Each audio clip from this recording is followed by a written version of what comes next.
Alright guys, welcome back. Today we're going to do Conan the Barbarian from Titan Comics. This is issue number 2, and we're going to continue with that. This is a cover D, E, and Gist. Painted cover, I guess. It looks good. Unfortunately I cannot all the covers that I want. So I'm glad I have a cover that I actually, like. Anyway, so we dive right in. Let's say start from the beginning. It's a good book. There's a lot of things to like here. There's also some things that I don't like. Maybe small, maybe minor, but I have to point it out. So let's dive in. So we have ads. Well, not ads, but this is ads, but these people, right? And so this is the land of Cimmeria, and we have, I believe this is Cimmeria that they are in. No, they are not in Cimmeria yet. I mean, they're on the borders. So we have Conan here with this girl, and in the last issue they're being attacked by zombies, probably, maybe. And we see, and those are, basically they are possessed pigs. And the pigs are just killing villagers here, and they are dragging the corpses. Normally the pigs will just go in, raiding, killing, getting the women, getting the jewels, and burn the dead. But they are not. They are actually taking the corpses. They don't want weapons or treasures, right? And so what's happening is, they are dragging the corpse to somewhere, and Conan and the girl here is, following them, right? And then they stop, and their movements are very erratic. They stop, they just stare in the sky, waiting for an unseen force, and then they are standing still, doing nothing, and then continue north, right? So the girl says, hey, maybe we should attack them, right?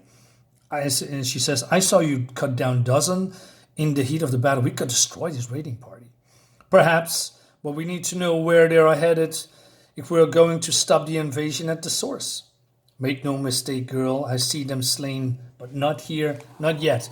Also, I really like that they are using those whisper balloons, if you can call it that. It's been, I don't know, many, many years since I've seen them.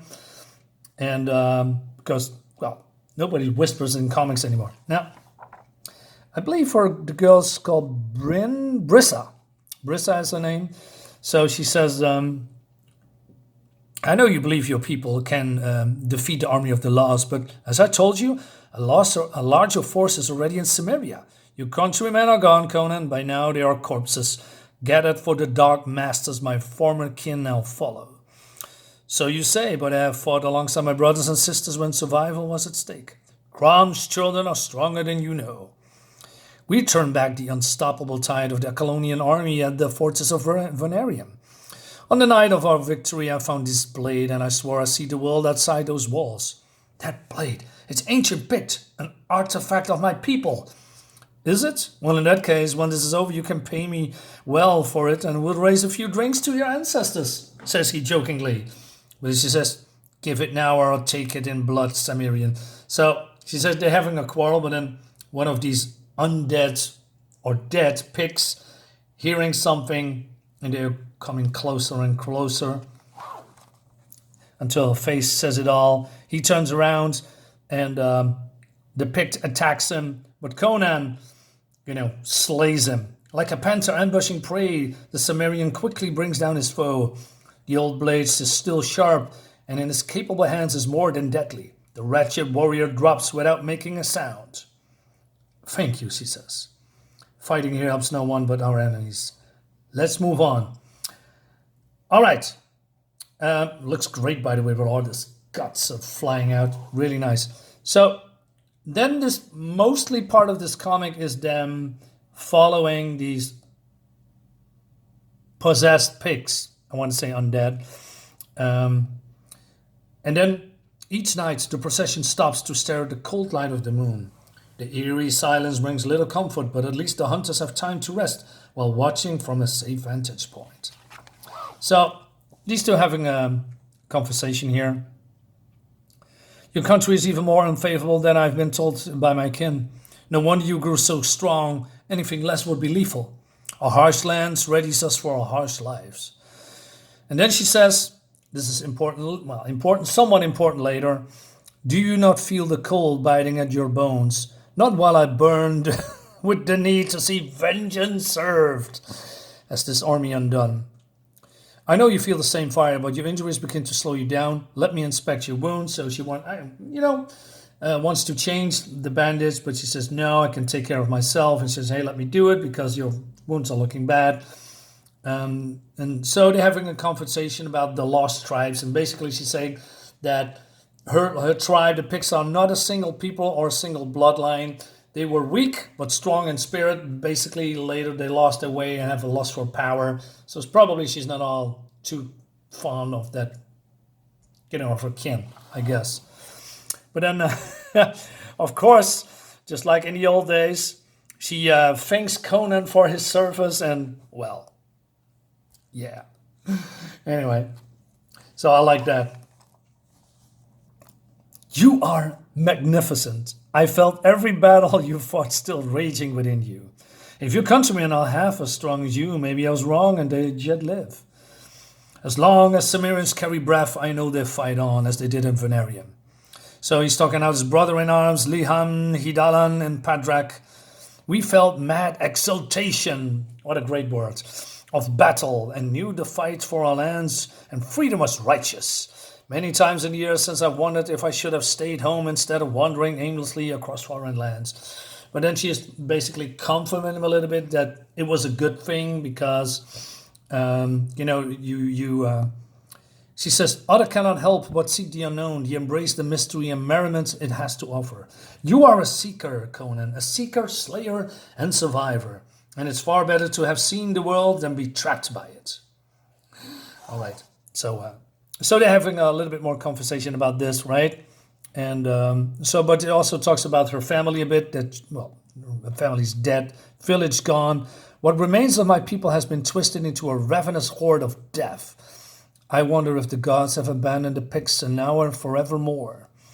Pray to gods if you wish, but I've learned long ago they will not only give you silence. Crom watches the world as it builds or burns and has nothing to say of it either. My brothers and sisters do not ask anything of the God of the mountain. We live or die on our own merits, and that is enough. I like that, right? Because if you see the early Conan movies, right, with Schwarzenegger, just Crom on his mountain. Great line. Anyway, so they all keep following him, and it's getting colder and colder, because they are reaching Cimmeria. Now, one of my main gripes here is that Conan is just here without any protection from the cold, right? As he just stands in the cold winters of Cimmeria, while she is all well tucked in, I guess. And I've seen Conan wear clothes in harsh environments, but he's just standing like the cold doesn't faze him, which I think very odd. I mean, even if you have the hatred burns inside you because of vengeance, still you must feel cold. So I do not like that.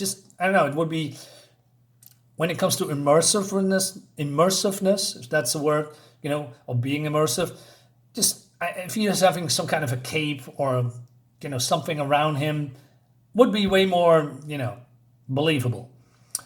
Anyway, so it seems that, I don't know, his Cimmerian village has fallen. So the girl says, I'm sorry, Conan, I'm sure they fought valiantly. And he says, I'll avenge them along with the others. Your cursed kin brought their dark bounty here. Whatever their plan are, it seems to be some kind of a gathering place. And basically he says, hey, why don't you go to Tarantia, the Apollonian capital, and warn them? But she says, well, I'm a Pict and they don't believe me. You may be right. So their plan is to, get more Cimmerian clans and basically raise an army and weapons and, to kill these monsters, right? So they are surveilling the situation here, and a lot of the clan members are falling, and then they're looking, and then something is happening. A burst of baneful light, unlike any Conan and BRISSA have seen before. Its presence sweeps over the lost Picts. In response, they shriek and raise their stained weapons high. It is a keening wail set to shudder one's soul, a war cry from somewhere untold. Moments later, a response. A thunderous sound that rings inside their minds, overwhelming all other senses with its power. Looks great, by the way. This looks even greater. So, you have a vision. A cacophony of moments past and moments yet to be. Humanity shed like a reptile skin. Wait a minute. Reptile skin? Are these followers of Set? That would be cool. Sacrifices made appeals dark gods. All of it plummeting towards one who lies beyond flesh, beyond death, beyond time. It's cool. Very cool. I like that. So, but then Cimmerian corpses rise from eternal slumber, answering the call given by light. She says, we're surrounded. Indeed, the time for stealth have passed. Now it's time for battle. So Padrak, once a friend, now a gone. You know, facing foes who once stood by his side. There's no recognition of who they were once, who they once were. No trace of their former glory. But he's being overwhelmed, right? So Brennan wants to help him, but, you know, this is Conan using his strings. But, you know, these are Cimmerians, not easy to deal with. You may take these bodies of these fine men and puppet them to your will, but you will have them long. Bloody devils, he seems. A Cimmerian least is terrifying to behold in this or next. Okay, here's my next problem. My next problem is, I wish I have maybe some kind of a, how do you say, an example. Unfortunately, I have not. What I'm trying to say is, all these facial expressions of Conan here is exactly the same. Exactly like this, the whole time, right? As you can see here, maybe a little bit deviant from other, but it has the same-ish facial expressions. Now, Del Torre, the artist, has clearly been a big fan of John and Sal Buscema. Now, John Buscema, well known for his Conan books, like Sal. But the difference is that they also bring in a lot of facial expressions, which Del Toro does not show, unfortunately.